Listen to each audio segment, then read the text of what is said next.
Então, vamos lá. Lembrando que essa semana nós temos a provinha de Química, tá? A provinha cai a apostila aí 7 de vocês. A única coisa que não cai na apostila 7 é a constante de sal e o KPS, tá? O resto tudo cai. Então, para enxugar um pouquinho, a gente fez, né? Organizou esse slidezinho aí para dar uma enxugada no conteúdo aí para vocês, para facilitar um pouco a vida de vocês. Então, o conteúdo da apostila é equilíbrio químico, dessa apostila 7 de vocês aí, certo? Então, assim, 3 fatores extremamente importantes para que haja equilíbrio químico. Reação reversível. O que é isso, professor? É aquela reação que acontece nos dois sentidos, ó, que tem a dupla seta. Um dos fatores necessários para que haja equilíbrio, então, reação reversível. Tanto o reagente forma produto, quanto o produto também pode formar reagente. E equilíbrio químico é necessário também mais duas coisas. Primeiro, que a velocidade da reação direta seja igual à velocidade da reação inversa. Então, que a velocidade com que A forme B seja igual à velocidade com que B forme A. Esse é o segundo ponto. E o terceiro ponto, e não menos importante, é que a concentração de reagente e produto seja constante. Não precisa ser igual. Só que a concentração de reagente e produto tem que ser constante. O que é constante? Elas não alteram mais, certo? Então, que esse equilíbrio aí não mude mais porque a concentração de reagente e produto não vai alterar. Então, esses são os 3 fatores importantes para que haja equilíbrio químico. O que mais é importante, né, quando a gente estuda equilíbrio químico? A constante de equilíbrio, que a gente representa por K, sempre vai ser a quantidade de produto dividida pela quantidade de reagente, certo? E ela representa o tempo que uma reação reversível leva para atingir o equilíbrio, tá? E aqui está bem importante que a gente tem que observar bem o estado físico dessa reação. Como assim? Quando eu termino a concentração o Kc, que é a constante em termos de concentração, que é quando eu uso colchetes, eu só vou levar em consideração o estado gasoso e o estado aquoso. Só vai entrar no equilíbrio químico as substâncias que são gasosas e aquosas. Então, aqui deveria ser aquoso, ó, para que fique corretinho ali. O Kc vai ser o produto, que é o AB ao quadrado por conta desse 2 aqui, dividido por A2 vezes B ao quadrado. Assim, a gente monta o Kc. Lembrando que Kc é a constante em termos de concentração. O Kp é a constante em termos de pressão parcial e só entra o estado físico gasoso. Só o gás é interferido quando a gente fala sobre pressão. Então, aqui, ó, essa substância não é gasosa, ela não entra no equilíbrio. Então, eu não tenho produto. Vai ser dividido pela pressão A2 vezes o B ao quadrado. Por que ao quadrado? Porque tem um 2 aqui na frente, certo? Deslocamento do equilíbrio. Toda vida que a gente fala sobre deslocamento de equilíbrio, a gente vai lembrar do princípio de Le Chatelier. Le Chatelier foi um químico que ele estudou perturbações no equilíbrio químico. Quando há uma perturbação nesse equilíbrio químico, a reação tende a voltar para o equilíbrio, tá? Alguns fatores vão influenciar este equilíbrio químico. Quais são esses fatores? Concentração, pressão e temperatura. Como assim? A temperatura. Quando eu aumento a temperatura em um sistema, a reação sempre vai deslocar no sentido endotérmico, da reação que absorve calor. Quando eu diminuo a temperatura no sistema, o equilíbrio sempre vai deslocar no sentido exotérmico. Então, cada reação vai ter que ter o seu ΔH, vai ter que mostrar se o ΔH é positivo ou negativo, para eu saber o deslocamento. A pressão, então, ela só influencia o estado gasoso. Quando eu aumento a pressão, ela vai deslocar sempre para o lado que tem menos gás, menor volume, porque ela vai querer ocupar um menor espaço. Quando eu aumento a pressão, as moléculas ficam mais juntinhas. E a concentração diz o seguinte: sempre que eu aumento a concentração, desloca para o lado oposto. Quando eu diminuo, desloca para o mesmo lado. Nós já vamos ver isso em prática nos próximos slides, tá bom? Então, vamos lá. Valores do K. O K é extremamente importante porque o K vai indicar o rendimento de uma reação. O K pode ter 3 variáveis. K menor que 1, quando eu tenho muito reagente. Que é o que acontece aqui nesse caso aqui embaixo, ó. Quando K é menor do que 1, eu tenho muito reagente. É uma reação que dá muito rendimento? Não. Não dá muito produto, então não é uma reação que vai render muito. K igual a 1, o que me indica K igual a 1? Que a quantidade de reagente é igual à quantidade de produto. Então, reagente e produto são iguais, têm o mesmo valor. K maior do que 1 indica que eu tenho muito produto. E é bom, porque numa reação eu quero produzir, numa fábrica eu quero produzir muito.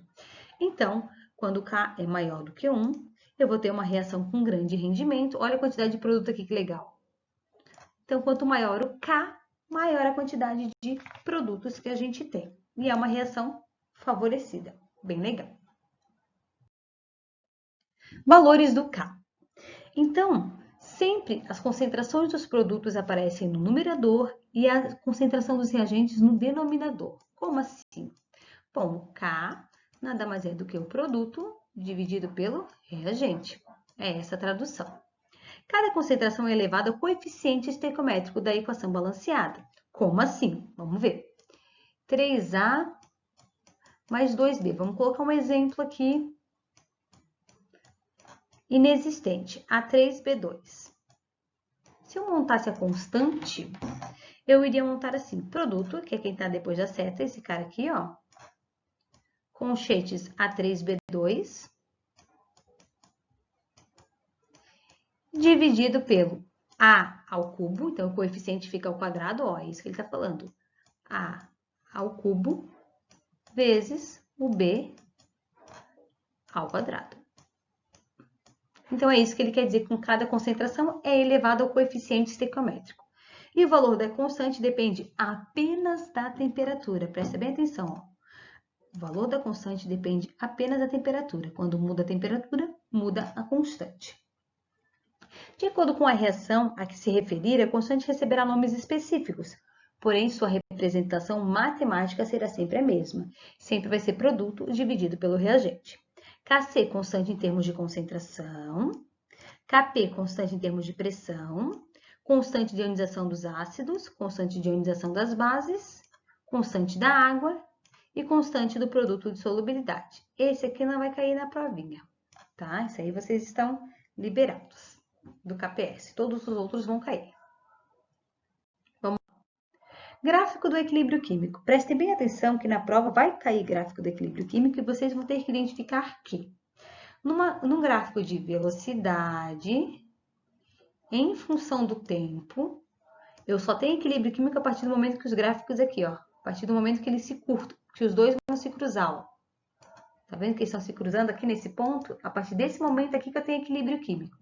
Então, quando eu tiver o valor do Kc lá, que é produto sobre reagente, eu só vou poder usar o valor a partir do equilíbrio químico. Ó, esse gráfico aqui de baixo é concentração por tempo.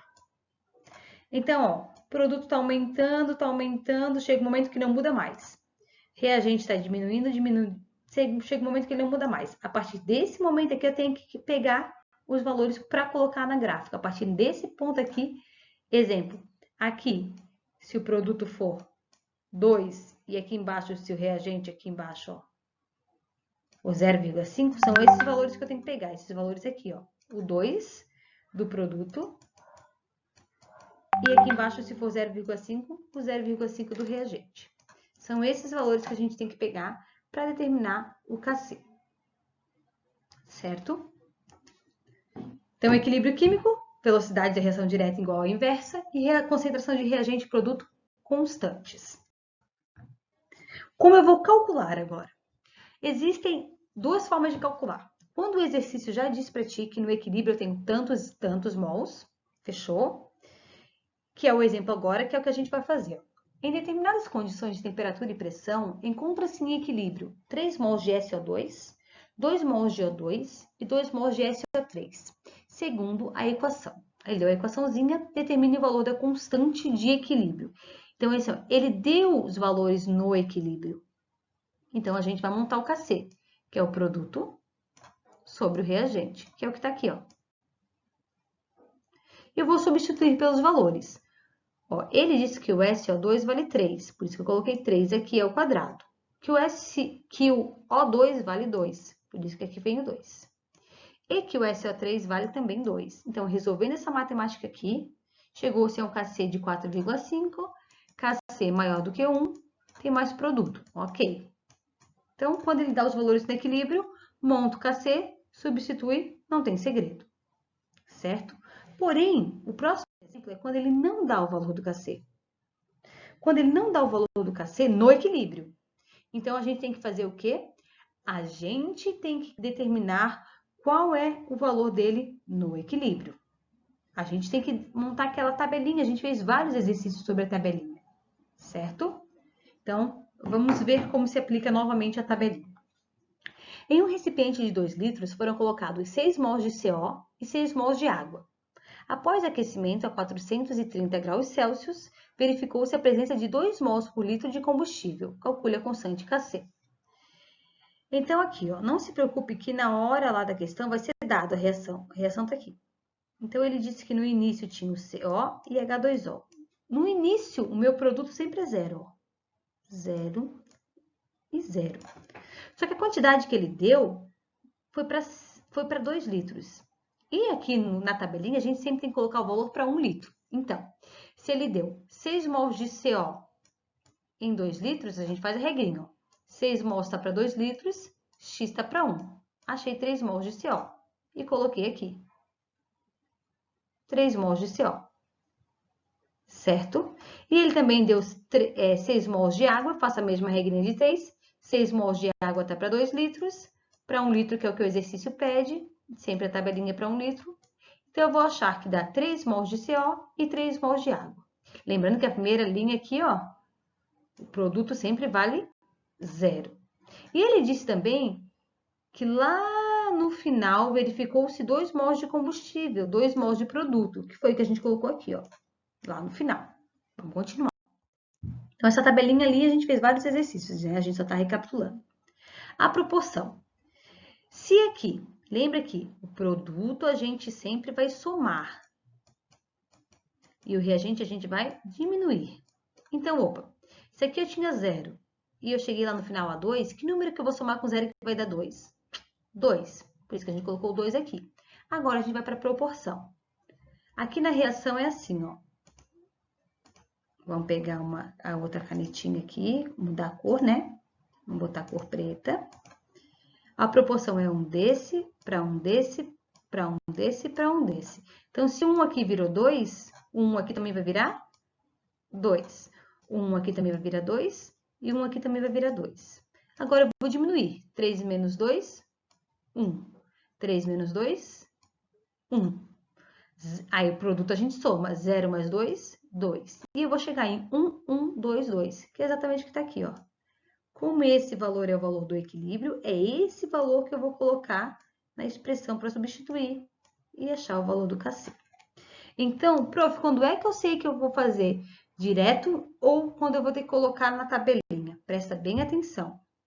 Se o exercício falar que no equilíbrio nós temos 2 mols, é o valor direto para colocar no gráfico. Se o exercício falar no início tem-se tanto, não é valor de equilíbrio, monta a tabelinha, certo? Então tá, vamos para a próxima. Le Chatelier.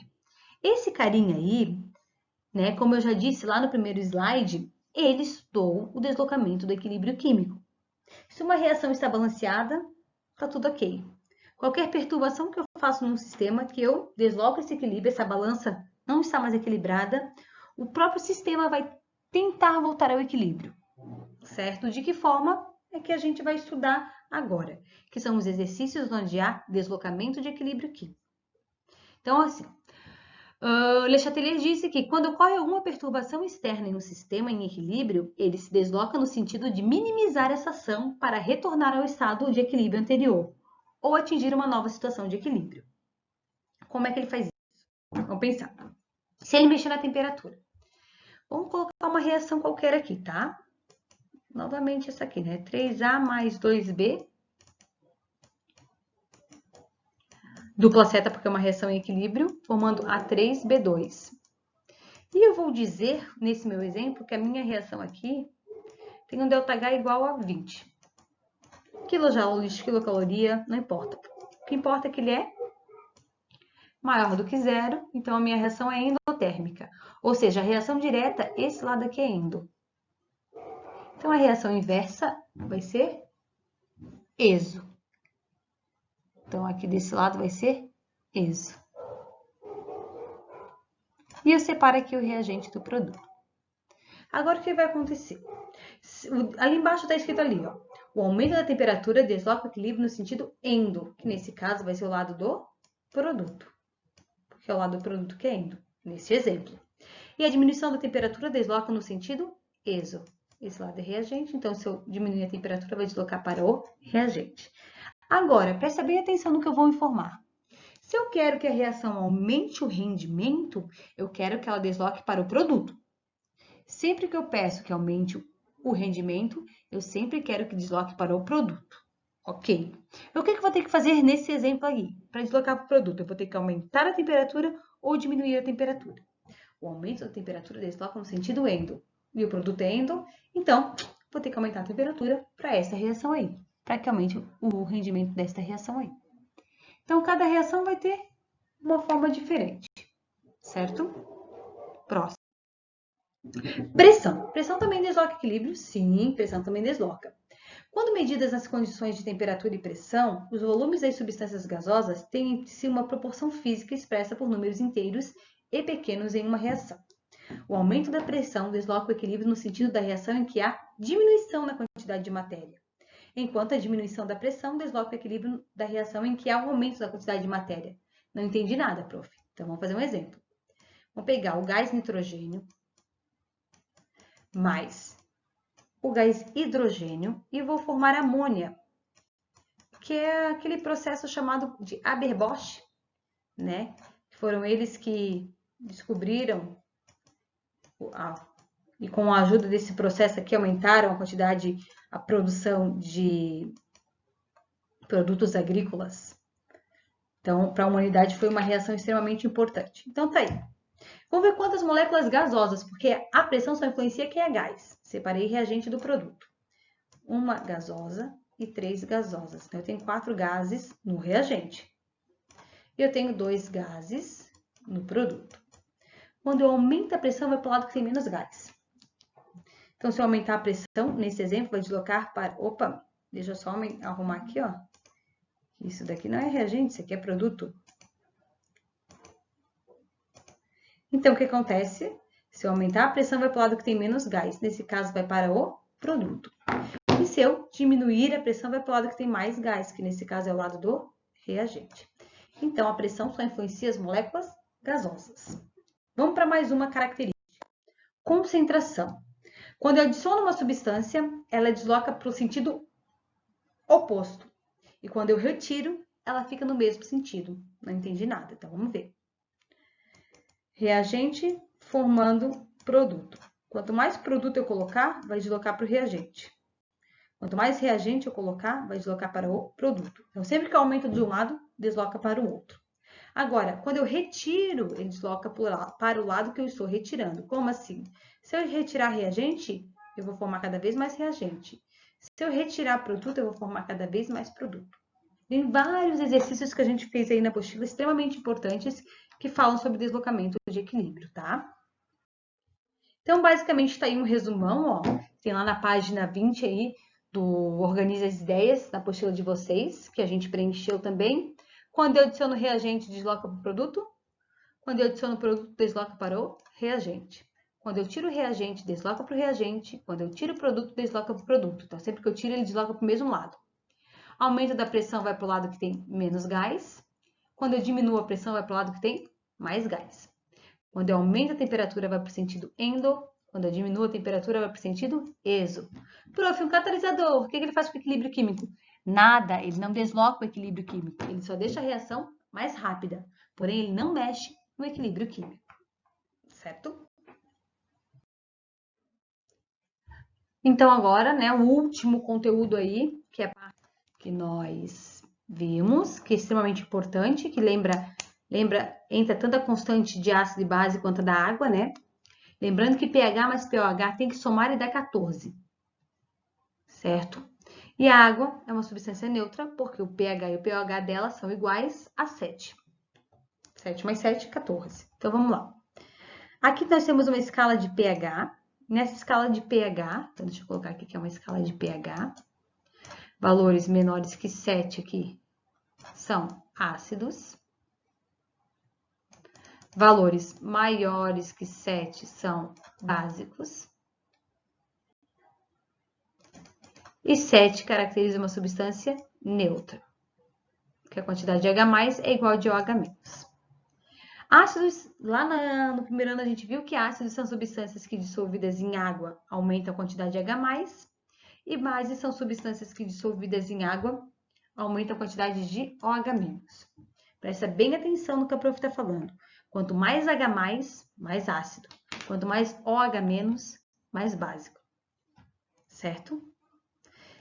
Comparar duas soluções, ela tem mais H+ ou mais OH-? Ah, ela tem mais H+, então ela é ácida.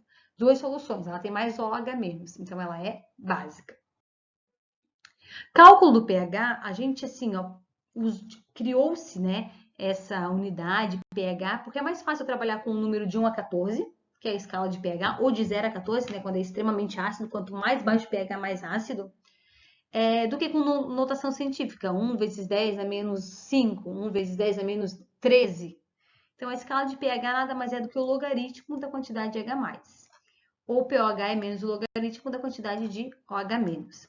Que a gente tem que lembrar que pH mais o pOH, os dois juntos, a 25 graus, que é a nossa temperatura ambiente, tem que somar 14.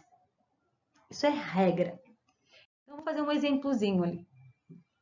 Observe os exemplos a seguir, letra A.